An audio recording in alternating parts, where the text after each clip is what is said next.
could be lights out. It's the real deal. Hey, he looks like a pro boxer. 1, 2, 3, light him up. Your winner and the new champion.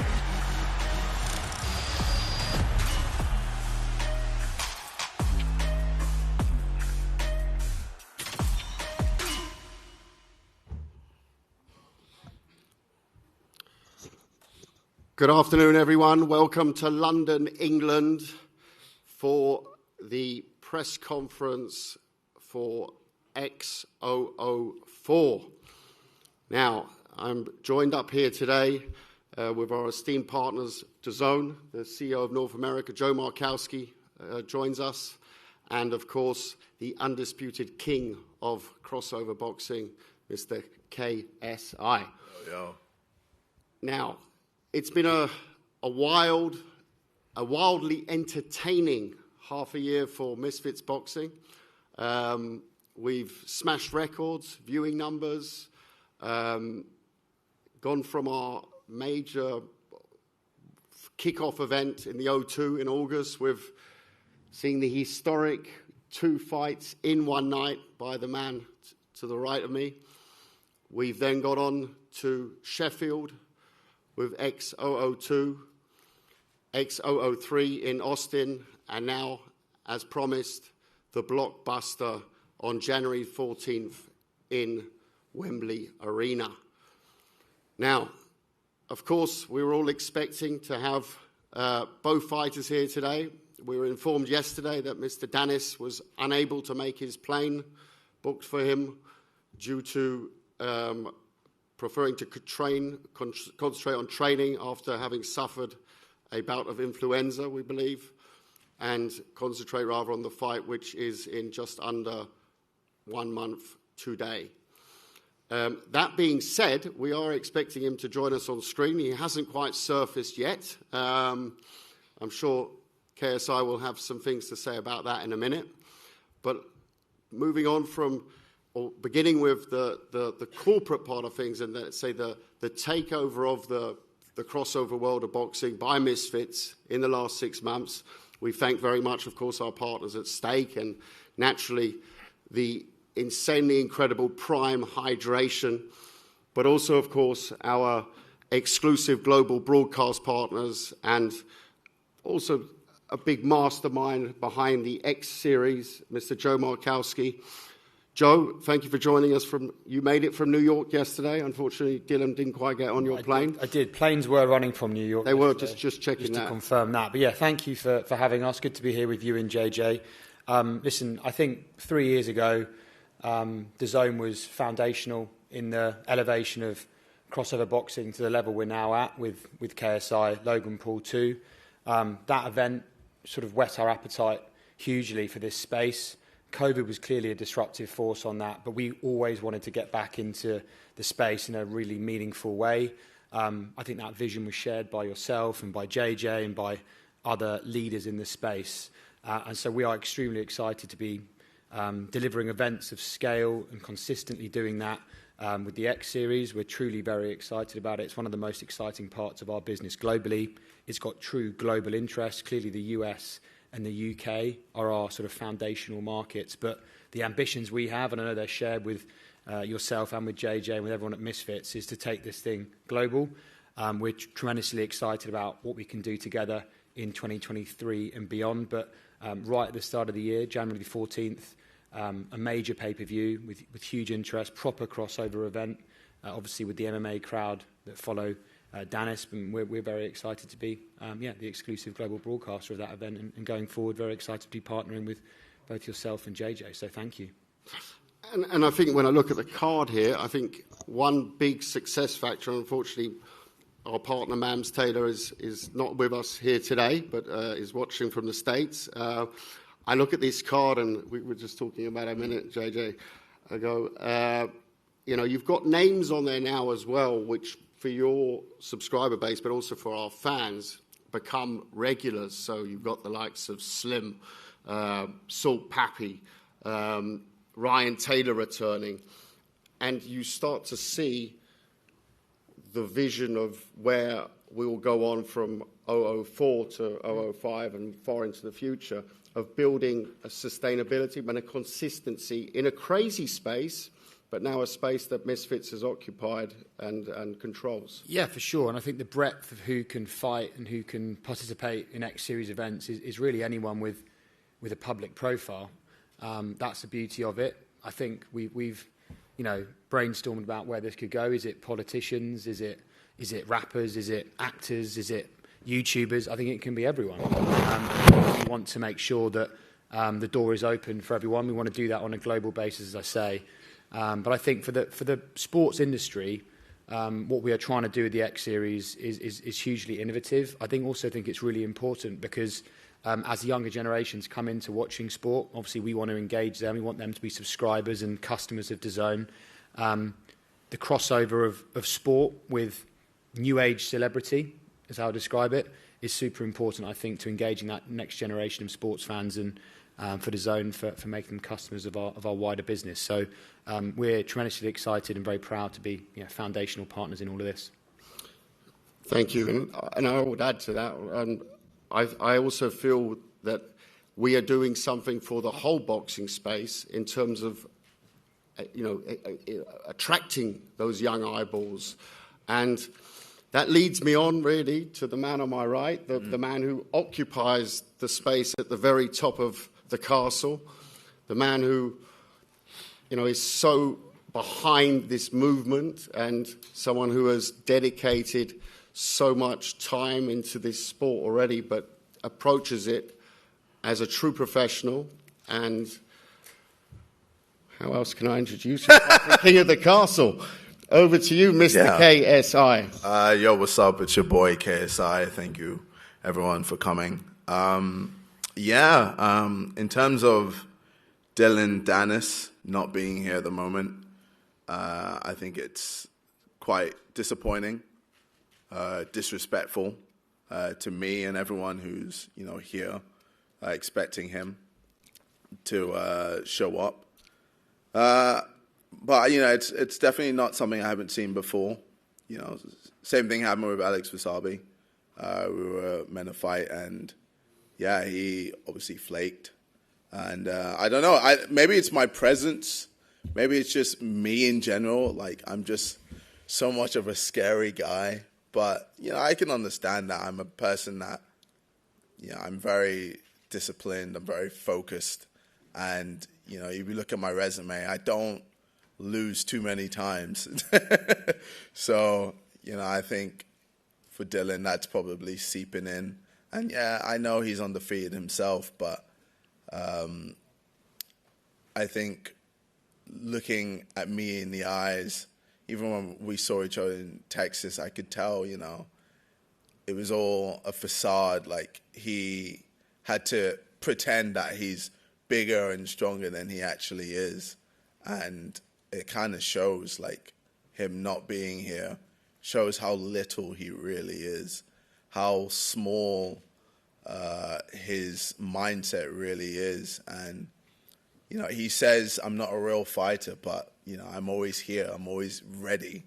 And he, as someone who says is a real fighter, has not made the plane trip to fight me, or to see me, should I say, and then has not made, even the Zoom call to see me.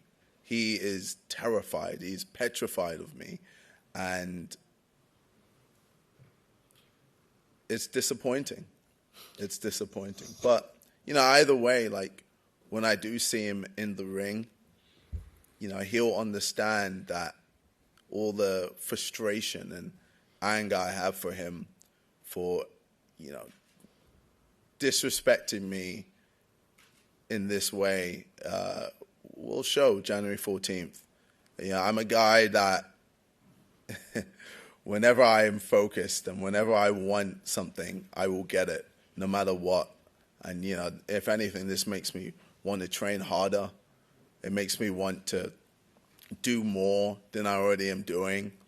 It makes me want to do more sprints. It makes me want to do more bag work, do more sparring, do more of everything that I've been doing at such a high level. And, you know, I'm ready for all things, whether it's, you know, Dillon, Danis, whether it's Tommy Fury, whether it's Jake Paul, you know, whether it's any of these guys. Like, I am a different beast, and I will show it with all of these fights that I do. It's just a shame, honestly. And I mean, I spoke to his manager yesterday, who said he didn't want to be, but he insisted on a video link, which we then organised, and clearly he hasn't appeared on now. Do you believe you're living rent free in his head right now? I believe I'm all he thinks about, and I think I'm in his nightmares. I think I'm constantly terrorizing him, haunting him, and it's making him slowly break down. It's making him feel like, wow, maybe I'm way in over my head. You know, I say this guy isn't a fighter. I say this guy is a phony, this, that. But when it comes to it, you know, when I see KSI in that ring January 14th, am I really ready to get in there with him? You know, many have tried to beat me and have failed. And does he really think he's going to be the guy to be able to beat me? I don't think so. And the question I really wanted to ask him, but I'm going to sort of try and turn it into a question for you now, is he's obviously an undefeated MMA fighter, so we've got to give him credit for that part. He'll be, I'm assuming, working with striking coaches, working with boxing coaches. How do you and your team with Alexis and Marios, how are you preparing for what must be one of the hardest challenges? Is he's certainly a fighter on paper. We can't take that away from him. But it's an underscript when it comes to boxing. I mean, I felt the vibe in that ring in Texas before the armed police stormed the ring. Yeah. It was, you know, but it's not a grappling competition. It's not a competition on the floor. It's a stand-up man-on-man. How do you prepare for that? Is it like any other opponent? Have you been studying his moves inside a Bellator ring? Well, I mean, with Dillon Danis, you know, we know he's a southpaw, and you know, we know he's a fighter. You know, throughout, like he's been training with Conor McGregor, etc. And you know, that's his job. His job is to fight. That's all he does. Whereas I'm not a fighter. I'm a guy who has done YouTube as well as music. As you know, these are my career paths: YouTube, music. You know, I've got Prime, I've got XIX, Sides. You know, I make Sidemen videos. I do all these other things, and I also box. So that is, you know, a thing which again makes it so funny that I'm still here. You know, with all my schedule, with all everything that I do, and then he isn't.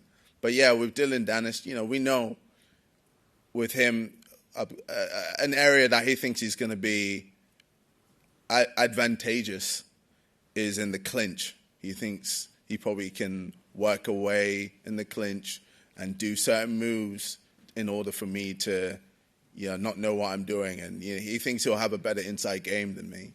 But we've been working on that. We've been working on making sure, you know, in the clinch, I'm doing work. You know, I'm not just in no man's land and lost. Same with, you know, the type of boxing that we've been, you know, working on, and the type of techniques, etc. You know, we've been working on new techniques, been working on new stances, working on new angle changes, and you know, shifting and all these other things to make sure when I get in that ring, I'm just an absolute animal. And I just want to see the fear in his face. I just want to see it in his eyes. I just want to see him crumble beneath me and just really understand that all the hard work and everything that I put into this, I'm going to unleash onto him. Yeah. It's quite a statement. I mean, I can second to that. We're on our 5 days together in Austin. You arrived with the full training team who were training over there. So I think if certain professionals had that mindset, they would also be a lot further in any career, actually. He's not here. Let's give it one final last message, because clearly there'll be millions of people watching this. What message, one-to-one, he's in front of you now. What do you say to Dillon now, KSI? Well, I mean, Dillon, you're probably training hard, or you're probably thinking you can play mind games with me, but my mind is so strong. It's bulletproof, and nothing can penetrate. I am a man that has lived on the internet. I've heard the worst of the worst.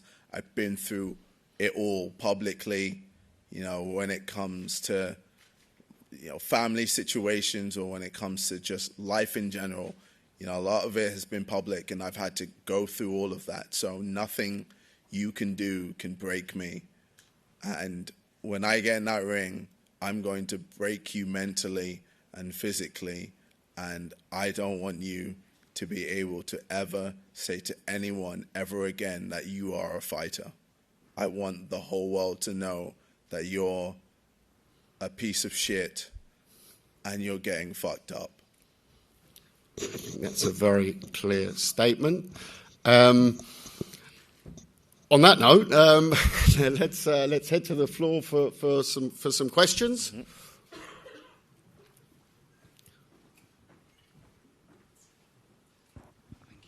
Jolie here for Seconds Out. First things first, JJ. Yep. A lot of people will be wondering, with Dillon not being here today, how likely do you think a pull-out is? Obviously, Alex pulled out last fight. Are you worried about that? I'm not worried about a pull-out. I'm used to it. If he wants to pull out, cool. We have people ready to fight me instead. There's a lot of people that want to fight me, and there's a lot of people that don't want to fight me. But if he does pull out, we've got people ready. I just answer that from promoter point of view as well. We've been assured he's in training. We spoke to his management yesterday.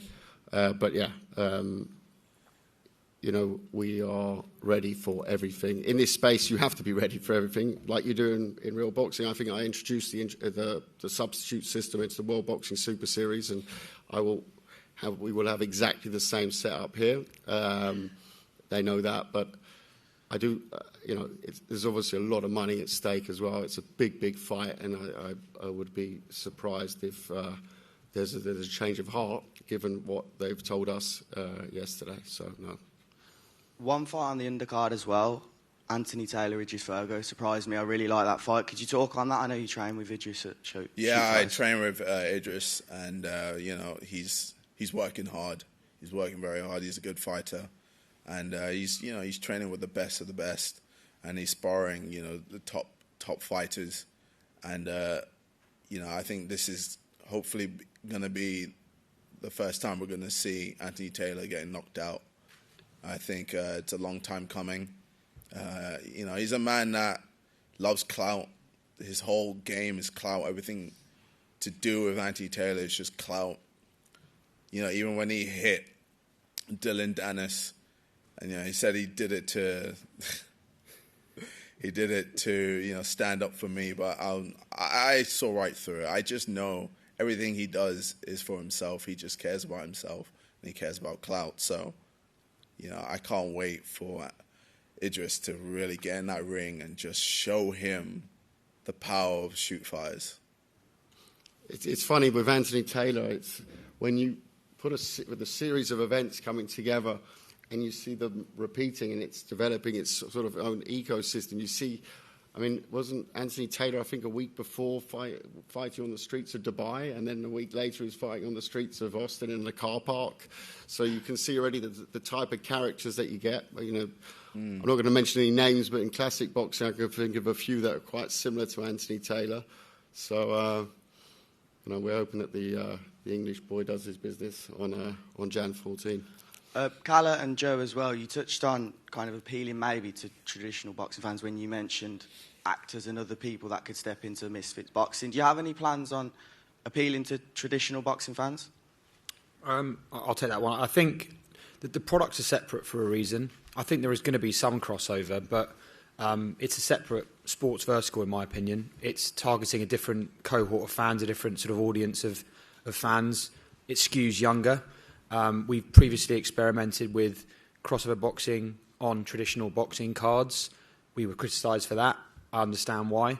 I think separating them is the sensible thing to do.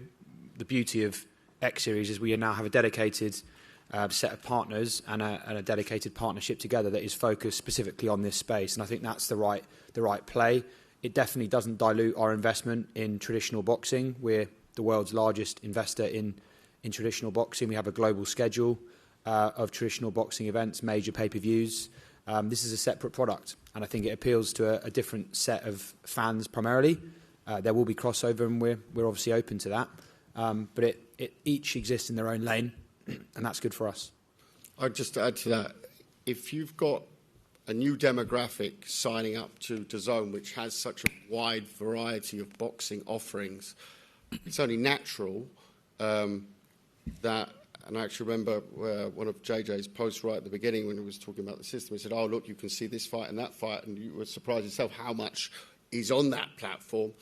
It's a door opener for the young to go on there to watch their heroes like KSI, and then hopefully they'll look at it and say, oh, well, there's a bit of that classic boxing. I'll look at that, you know, and that's the overall goal, of course. I also think it's fantastic for traditional boxing that some of the world's leading marketeers, which is what these guys are, some of the world's leading business people, have chosen to play out their rivalries in the sport of boxing. It could easily be anything else. It could be any number of things inside and outside sport. The fact that boxing is the chosen medium for that to happen is great, I think, for traditional boxing, because what traditional boxing needs is lifeblood, and that comes from new fans and new ages and new generations of fans coming into the sport. This isn't the silver bullet. There isn't a silver bullet, but it will definitely help. Brack Noble from Boxing UK.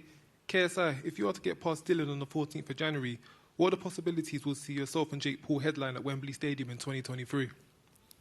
I mean, that has always been the goal. The goal has always been Jake Paul. You know, that's the reason why I've come back into boxing, to show everyone that Jake Paul is nothing.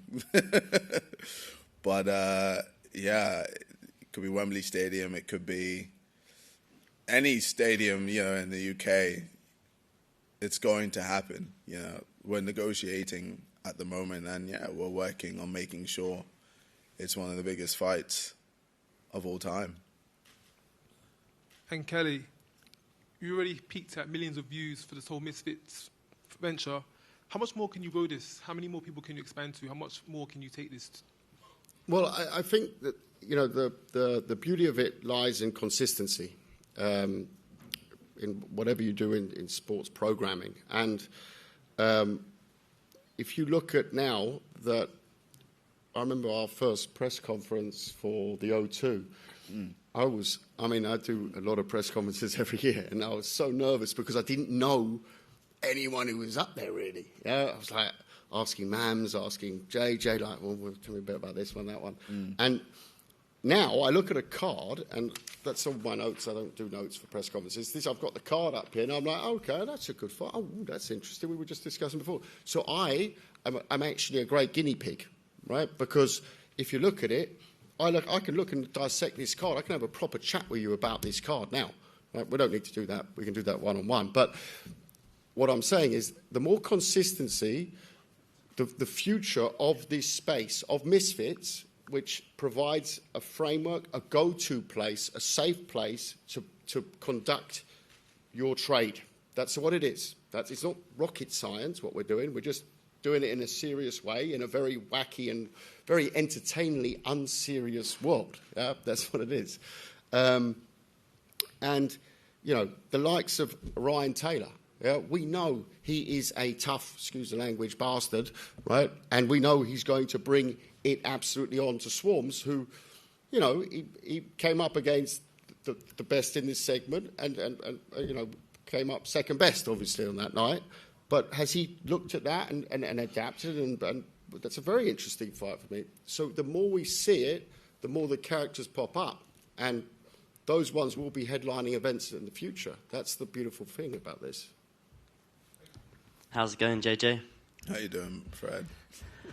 So for all the kind of influencers out there, kind of celebrities, rappers, if you could pick 3 names in the world today to add to Misfits boxing, who would you add?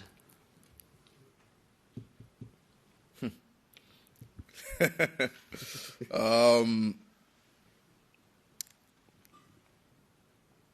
mean, it's funny. I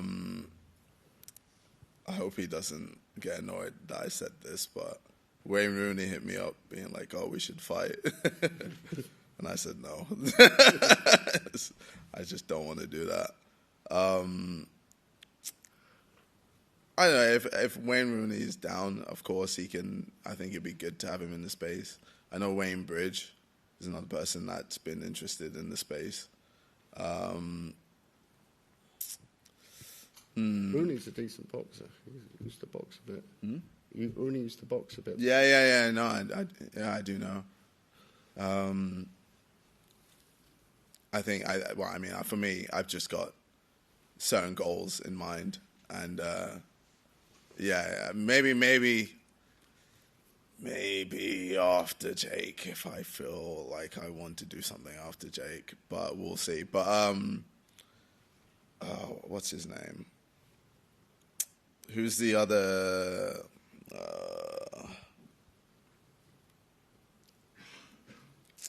Matt Hancock?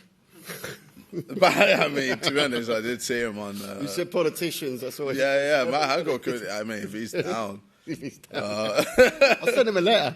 Yeah. I don't know. I literally, like, with this space, it could be anyone. It could literally be anyone who wants to fight can fight. That's just what Misfits is, and I think it's a space that's always growing, and it's something that, not even for me. I don't do it for money. I do it because I want to see how much I can improve as a human being. I think for me, I just, I've said it before, but I kind of want to feel like how Goku does when this is the whole anime talk, but when Goku is able to constantly push barriers in his body and push his, go into different Super Saiyans and just constantly pushing his body more and more. I feel like that's what's happening with me right now. Like, I'm constantly getting PBs with my running and my weightlifting and my sparring. I'm able to do more and more rounds. I'm able to fight, more than, one person with my sparring. Like, I'm fighting 2 people on rotation. Like, it's just, I'm able to just constantly improve. And because I've just stayed dedicated and focused and disciplined, I'm able to just put myself put my body in a way or in a mode that I never thought I'd ever be in, and I love it. I think it's sick. It's like a superpower, and I don't know. Maybe I'm a bit of a narcissist, but I do love myself, and I love just being able to just improve myself, and that's why I had therapy, because the idea of being able to control my mind and be stronger than other people, because I'm able to just understand why I think the way I think and why I do why I do the things that I do, and be able to constantly just be better. I just think it's amazing, and yeah, for me, I just love it. I just always just love being a better human being. I think there's something beautiful in that. Do you think it's the self-improvement that motivates you, since the money doesn't? I think that's it, yeah. I think for me, it's always just being able to improve myself, and just, because it's crazy. I remember when I was a kid and I would do cross-country and I hated it. I'd hate running, and I thought it was the worst thing ever. And, I'd always try and get to a point where the teachers wouldn't be able to see me, and I would try and take shortcuts and all of this and that. Whereas now I just love it. I love running, and I love being able to beat my 5K or, you know, my 10K times. You know, I love being able to beat my 400-meter sprint times. I love being able to, you know, last longer, you know, do longer rounds in sparring and, you know, be able to not just fight one person in sparring, but be able to fight two. I love being able to just always be better. And for me, like, I hate getting injured because I feel like it slows down my progress. So I'm just a progress-driven person, and I think it gives me purpose. And I think for me, that is it. That's what gives me purpose right now. Because, I mean, it's funny. You'll see it in the doc, but in the doc, I definitely lost my purpose, and I definitely lost my way a bit, and I felt very empty. Whereas now I just feel so fulfilled and so good about my life. And, you know, therapy has helped tremendously, and also just having purpose in my life. So for me, you know, making sure I breaks, you know, Dillon Danis's face in, you know, January 14th, it's going to give me so much joy. And then breaking the next person, and then the next person, or whoever it is, and then eventually getting to Jake Paul and then destroying everything that he's built. I think it's going to be fantastic. That's quite a mission statement. Yeah. And you beat me to the front cover of Men's Health as well. I was very jealous on that one. Very jealous on that. But I mean, you say that it's open to all. What I find interesting, and it's a little bit what you said, and I was half joking with Matt Hancock. There will be a letter on the way, though, from Misfits.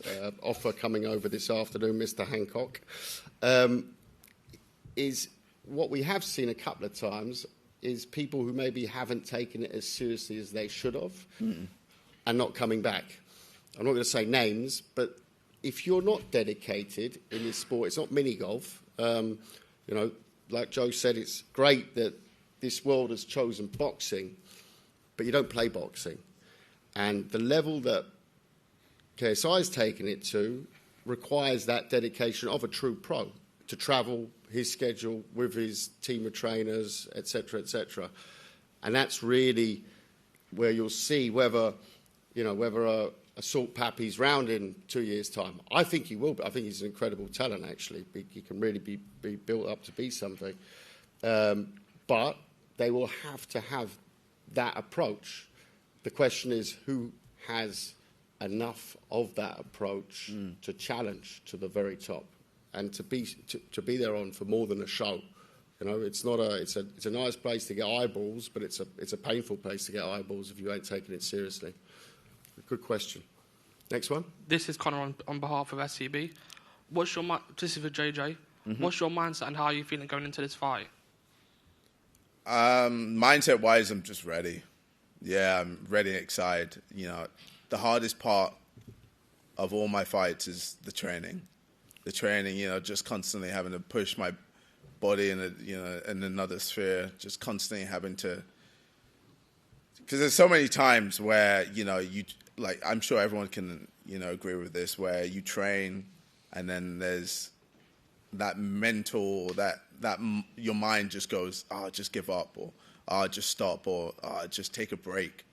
And then being able to tell that voice to just shut up and be able to continue and keep going. I think it's a beautiful thing.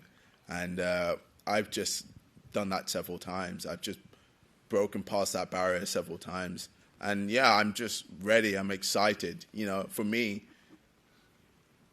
getting in that ring, I'm not nervous. It's an excitement. It's the celebration of all the hard work that I've put in, and, you know, being able to show the people what I've been working on. I think it's awesome, man.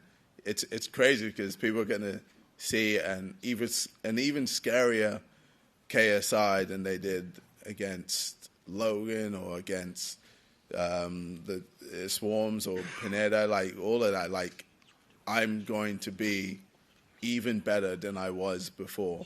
And I was doing push-ups in between fighting two people on one night. So it just shows, like, the levels I'm at. Jojo, just here with Pro Boxing fans. I don't know if you saw True Geordie's comments you've talked about fighting Jake Paul, but he feels you'd be mental to go straight into Jake Paul after this without having a bridging fight in between. Do you agree? Well, I mean, for me... Based on what? No. But based on what? I mean, sorry, that's a pro-promoter's answer to it. Based on what? Well, he beating Anderson Silva. Well, he feels... Like, based on what? Well, he feels... No, seriously, man. Listen. He feels Dillon Danis is about the same level as a Ben Askren. Look, I think for me, like, I could fight Jake middle of next year if I wanted to. You know, I was definitely offered to. But I said nah because I'm enjoying this too much.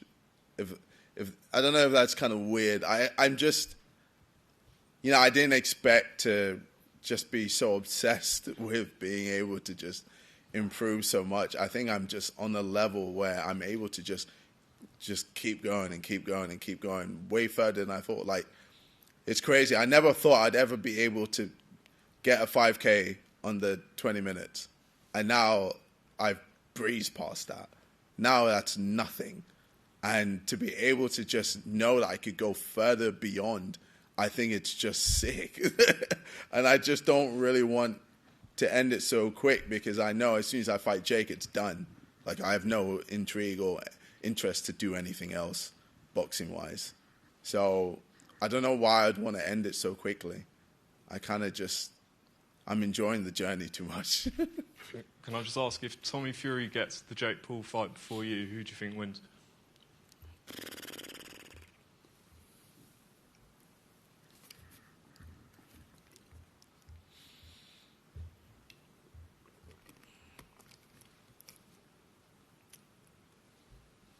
I think I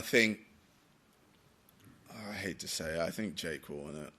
I think Tommy hasn't really been tested. Well, I think he's been tested a few times chin-wise, and he has been a bit wobbly. And I just think Jake has just dedicated more time into the training compared to Tommy. I think Tommy just does the boxing because it's the thing to do in his family, but I don't think he's as dedicated as someone like Tyson or his other brothers. So, yeah, I just don't. I think Jake will win that, as much as I hate to say it. It's Hashim with Pound for Pound Boxing. I just wanted to ask, does any of this surprise you, JJ, and for Callie and Joe, does any of this surprise you, how much he's done and how much he's helped progress, say, boxing and bring it to a wider audience?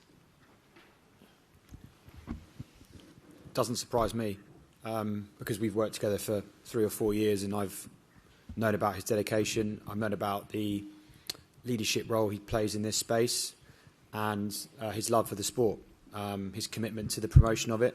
So from my perspective, from a DAZN perspective, it's not surprising at all, hence why we're investing as we are and excited about that.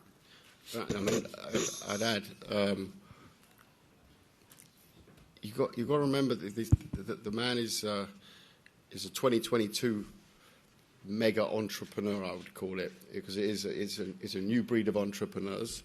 You start with zero, and then you publicly can see how many followers you have. That builds off onto, I don't know, this wonderful bottle of energy drink, which is actually very tasty. Hydration drink. Hydration drink. And I guess the world's your oyster at that point because you've built up something that companies pay millions and billions of dollars to build up, and he's done it by himself out of his living room or bedroom in Watford. So, that's a modern day. Call it Richard Branson, whatever you want to call it. That's just that's the way the world ticks today. I struggled to get to 100,000.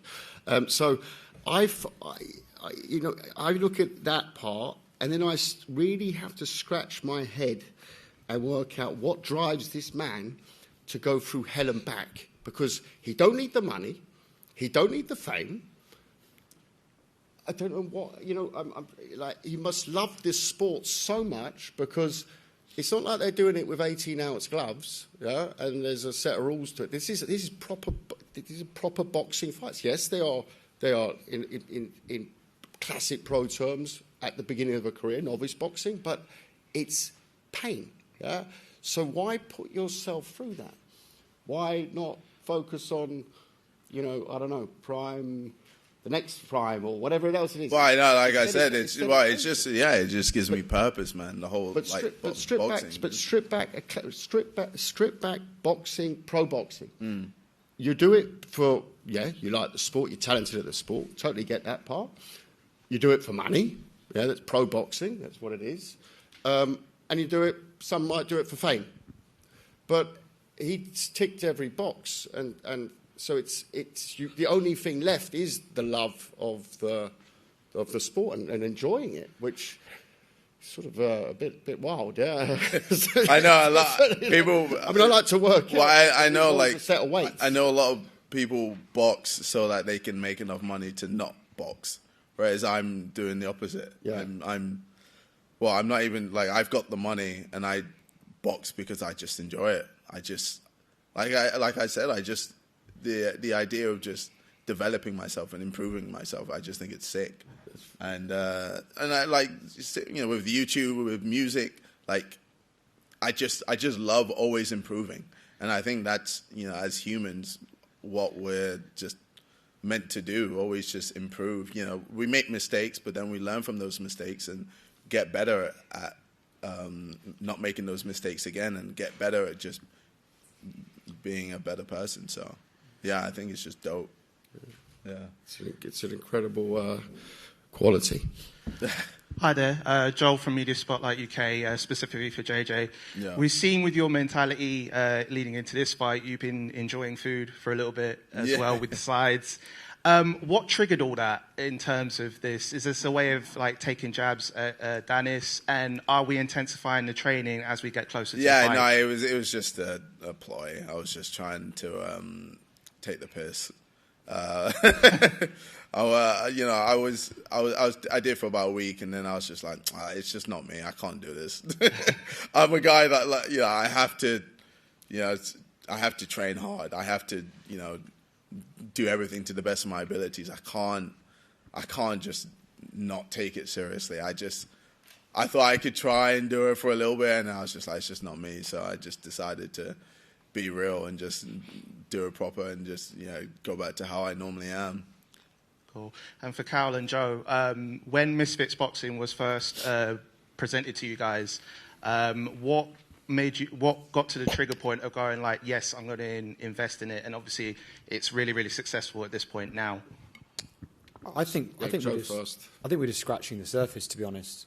I wouldn't even define what we've achieved so far as success. I think it's early indicators that it's going to be a success, but there's plenty more work to do, and our ambitions are well beyond where we're at right now.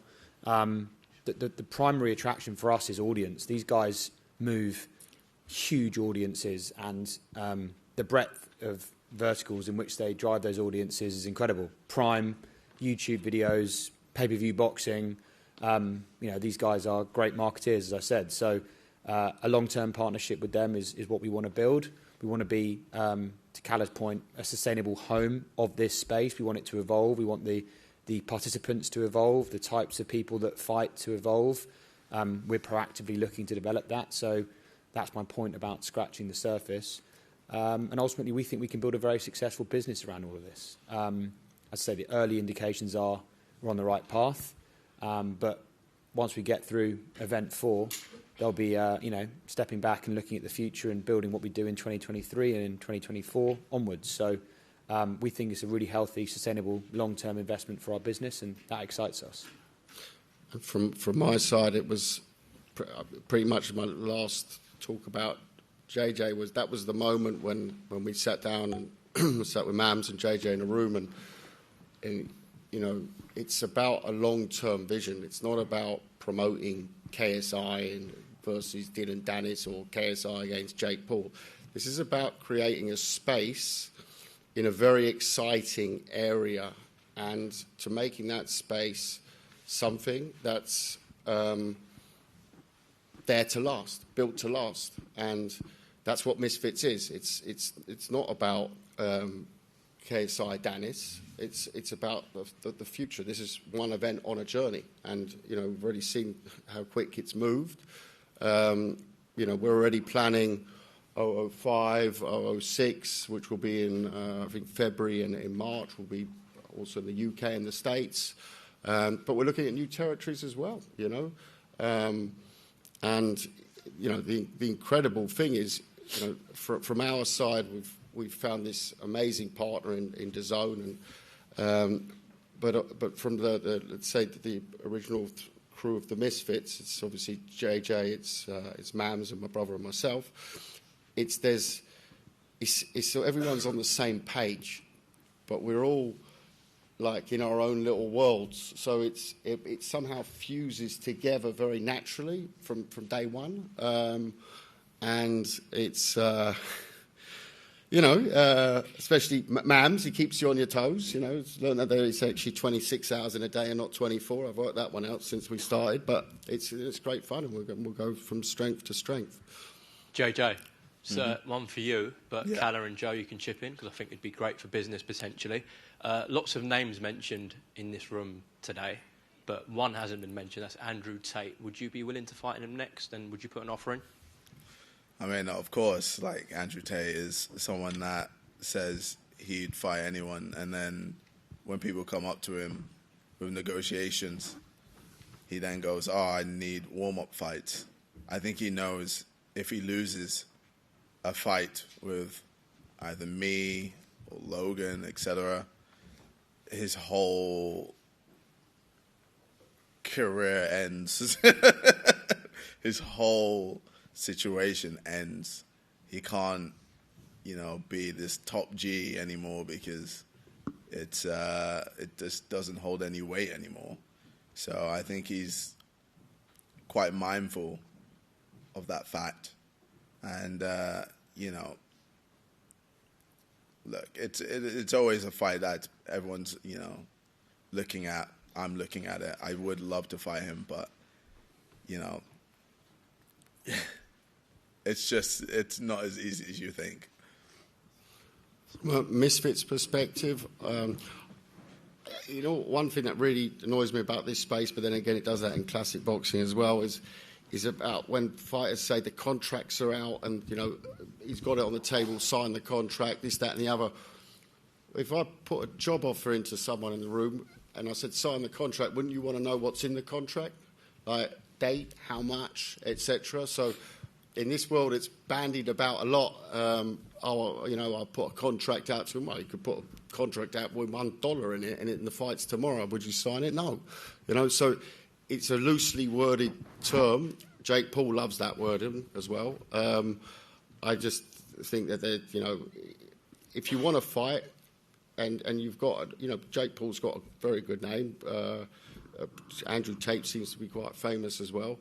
Well, then why are they not going out and putting on shows? I'm not quite following it, because that's the way it works in boxing and in crossover boxing as well. Why is he fighting his third opponent in January in the space of 5 months? I don't know.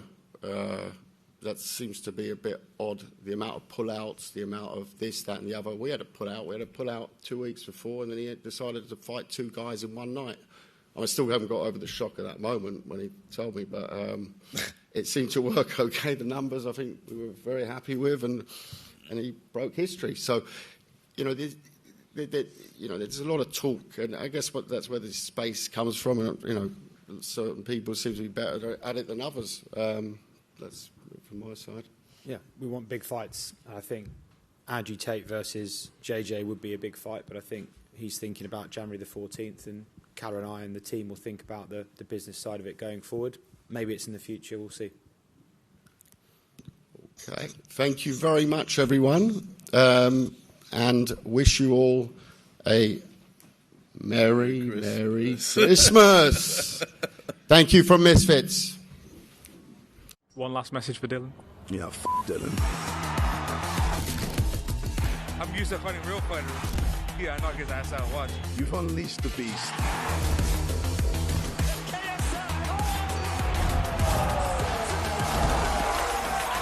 He's not ready for this. I'm going to hurt him bad. Once I get in that ring, it's finished.